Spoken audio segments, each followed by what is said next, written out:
ये जो राहुल गांधी ने एक टॉपअप लगाने की कोशिश की, भाई जाट तो अपना है, 35 खड़े कर दिए।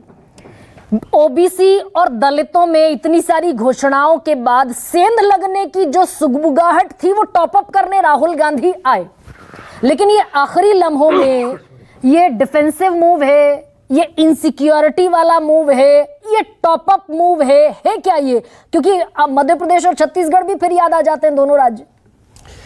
देखिए, डिफेंसिव तो नहीं करना चाहिए, टॉपअप मूड है, और लास्ट में इलेक्शन में जब सारी कोशिश जो करनी चाहिए वो कोशिश कर रहे हैं। लेकिन मुझे राहुल जी का कल का बयान है या आज का बयान है, वो जलेबी का बयान बड़ा याद आया। कल का बयान, 1 किलो डब्बा, हाँ, कि जो जलेबी उन्हें पसंद आई और फिर जलेबी पर उन्होंने फैक्ट्री बनाने की बात की। खैर वो अलग इशू है, लेकिन वो राजनीति को शायद जलेबी की तरह से ही देख नहीं पा रहे हैं कि उसका एंड और बिगनिंग कहाँ होती है जलेबी की, पता है आपको? जलेबी बनाने वाले को भी नहीं पता रहती जब बन जाती है तो वैसी राजनीति हरियाणा में इस समय चल रही है। और ये जो हम लोग करते हैं ना कि जाट वर्सेस नॉन जाट और नॉन जाट देगा कि नहीं देगा, आप पॉलिटिक्स को समझिए। 10 साल जब वहाँ पर कांग्रेस की सरकार थी तो जाट जो कम्युनिटी है, जो पावरफुल कम्युनिटीज़ हैं, उनका दबदबा था। हाँ। तो उसके खिलाफ एक नाराज़गी पैदा हुई, और इस वजह से जिसके लिए हम हमेशा कहते रहे कि हरियाणा जाट लैंड है, वहाँ पर नॉन जाट चीफ मिनिस्टर और नॉन जाट पॉलिटिक्स हो गई।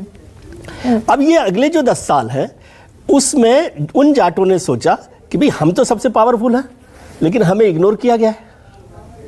यही हुआ ना 10 साल में, मतलब इग्नोर शुरू हो गया था, जो झगड़ा हुआ था। हाँ, तो इसलिए उन्होंने कहा कि अब हम जाट के साथ खड़े होंगे, जाट नेता के साथ खड़े होंगे, जो कांग्रेस की आज ताकत दिखाई देती है। इसलिए हर बार ये कह देना कि नहीं अब जाट होंगे कि नहीं होंगे, दलित होंगे कि नहीं होंगे, लेकिन भारतीय जनता पार्टी को समझने की जरूरत है कि जैसे, मतलब कैंसर नहीं बोलना चाहिए, लेकिन जैसे बीमारियां होती हैं तो उनकी स्टेज होती है, first stage, second stage, third stage.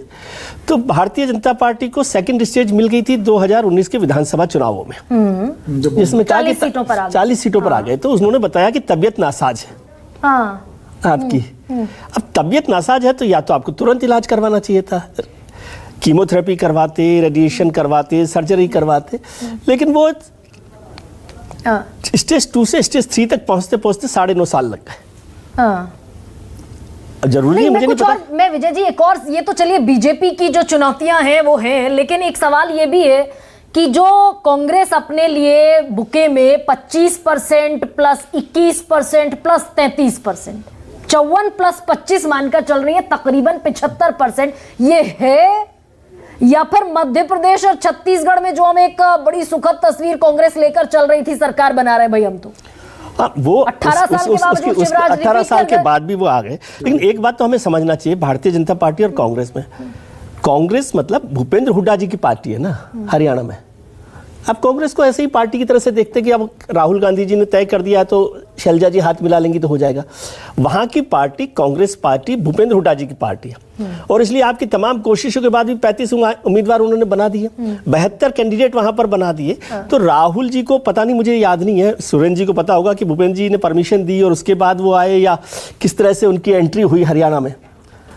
अब पूरी पार्टी भूपेंद्र हुड्डा देख रहे हैं वो किस तरह से उस लड़ाई को लड़ रहे हैं, शैलजा जी के लिए कितनी जगह वो छोड़ेंगे, तो नहीं छोड़ेंगे। मध्य प्रदेश में इसका क्या निकालूं, मतलब विजय? हाँ, मतलब इसकी संभावना हो सकती है, हम जैसा छत्तीसगढ़ जैसी बात को हम कर सकते हैं कि इतने ओवर कॉन्फिडेंट मत होइए कि आप ये चले जाएं। लेकिन आज की तारीख में लोग कह रहे हैं कि कांग्रेस अभी ठीक ठाक सी स्थिति में है। डॉक्टर वीरेंद्र, आपको राहुल गांधी, विनोद जी में आती